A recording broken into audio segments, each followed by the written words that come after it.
नमस्कार, मैं सुदीप पंचवैया। केदारनाथ विधानसभा का उपचुनाव मुख्यमंत्री पुष्कर सिंह धामी के लिए अग्नि परीक्षा साबित होने वाला है। इस चुनाव के परिणाम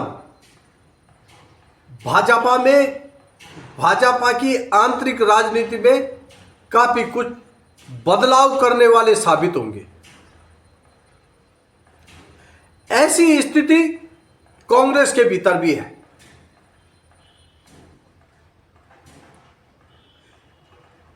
केदारनाथ विधानसभा उपचुनाव की दोनों दलों ने तैयारियां शुरू कर दी हैं। भाजपा ने करीब 5 कैबिनेट मंत्रियों को क्षेत्र में झोंक दिया है। कांग्रेस की भी तैयारी कम कतई नहीं है। कम से कम भाजपा की तैयारियों को कांग्रेस बेहतर तरीके से काउंटर भी कर रही है। पूरे मामले की स्थिति क्या है? केदारनाथ विधानसभा उपचुनाव जो कि अब संभव है कि अक्टूबर लास्ट या नवंबर फर्स्ट वीक में हो जाए, उसकी ताजा स्थिति क्षेत्र विधानसभा केदारनाथ विधानसभा की क्या है, आज हम उस पर विस्तार से चर्चा करेंगे। इससे पहले आपसे अनुरोध, तीर चेतना के यूट्यूब चैनल को सब्सक्राइब करें, लाइक करें और कमेंट्स के माध्यम से हमें सुझाव जरूर दें। जी हां, बद्रीनाथ और मंगलौर विधानसभा के उपचुनाव में जीत हासिल कर चुकी कांग्रेस का उत्साह चरम पर है। कांग्रेस अब केदारनाथ उपचुनाव में जीत के लिए प्रयास कर रही है। केदारनाथ उपचुनाव संभव है कि अक्टूबर लास्ट या नवंबर फर्स्ट वीक तक हो सकता है, इस प्रकार के संकेत मिल रहे हैं। बद्रीनाथ और मंगलौर सीट पर हार के बाद भाजपा ने बड़ी चालाकी से कहा कि उनके पास खोने के लिए कुछ नहीं था। ये सीट पहले भी उनके पास नहीं थी। इसी तर्क से भाजपा ने अपने आंतरिक राजनीति में उठे ठंडी और गर्म हवाओं के बवंडर को दबा दिया। उत्तराखंड की राजनीति में सत्ता पक्ष में बवंडर के रूप में उठने वाली कुर्सी को लेकर जो सवाल उठते हैं उसको दबा दिया गया है कि भाई ये सीटें तो हमारे पास थी नहीं, हम हार भी गए तो क्या है, इससे सरकार की सेहत पे कोई फर्क नहीं पड़ता। केदारनाथ विधानसभा उपचुनाव में भाजपा ऐसे बोलने की स्थिति में नहीं होगी और इस तर्क को आगे बढ़ाने की स्थिति में नहीं होगी, कारण 2022 में जनता ने ये सीट भाजपा को ही सौंपी थी।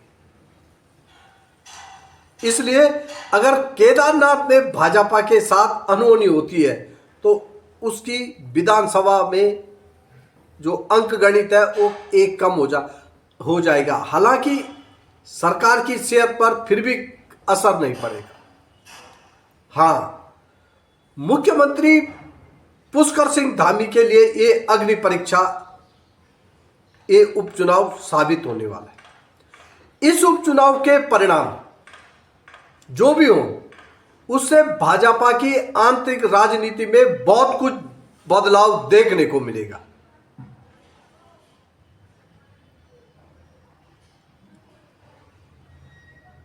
ऐसे ही हाल कांग्रेस में भी है। कांग्रेस बद्रीनाथ और मंगलौर जीतने के बाद अब जोर केदारनाथ पर दे रही है। हालांकि कांग्रेस की तैयारियों में उसके अंदर से ही कई तरह के ब्रेक भी लग रहे हैं। बावजूद इसके केदारनाथ उपचुनाव में जीत के लिए कांग्रेस की तैयारियों को कम करके नहीं आंका जा सकता है। भाजपा ने जहां केदारनाथ सीट पर जीत के लिए अपने 5 कैबिनेट मंत्रियों को मैदान में उतार दिया है, वहीं कांग्रेस के दिग्गज गणेश गोंदियाल केदारनाथ विधानसभा में ही लगातार कैंप कर रहे हैं और भाजपा के एक एक उपक्रम, एक एक तैयारियों को तरीके से काउंटर कर रहे हैं।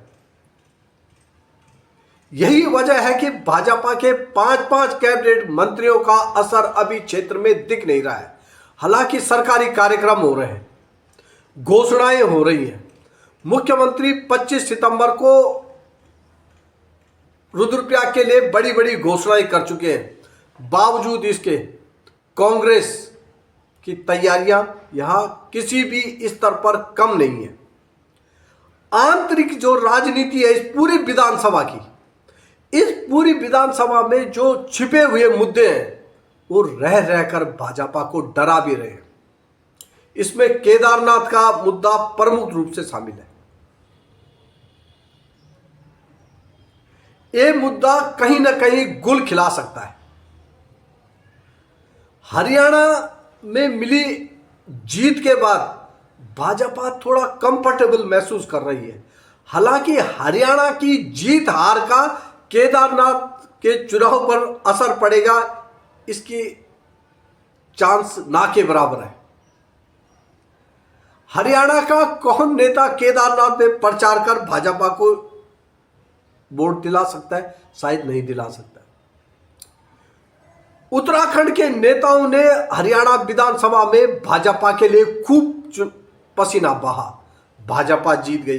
अब भाजपा के पास रिपोर्ट जरूर हो गई कि किस नेता के प्रचार करने से हरियाणा के चुनाव में असर पड़ा। ठीक वैसे ही हरियाणा का कौन सा भाजपा का नेता केदारनाथ के चुनाव पर असर डालेगा, इसको लेकर भी सवाल है। कुल मिलाकर भाजपा की आंतरिक राजनीति और कांग्रेस की आंतरिक राजनीति पर ये इस चुनाव के परिणाम खासे असर डाल। कांग्रेस की प्रदेश प्रभारी कुमारी शैलजा हरियाणा की दिग्गज नेता है, बताते हैं मुख्यमंत्री की दौड़ में भी शामिल थी। चुनाव के बाद उनको लेकर हरियाणा में भी सवाल उठ रहे हैं, क्या वो यहां कांग्रेस संगठन की केदारनाथ चुनाव में मदद कर सकेंगे? इसको लेकर तमाम सवाल हैं। इन सवालों से इतर हम विशुद्ध रूप से केदारनाथ विधानसभा के वोटरों की बात करें तो यहां मुकाबला कांटे का रहने वाला है।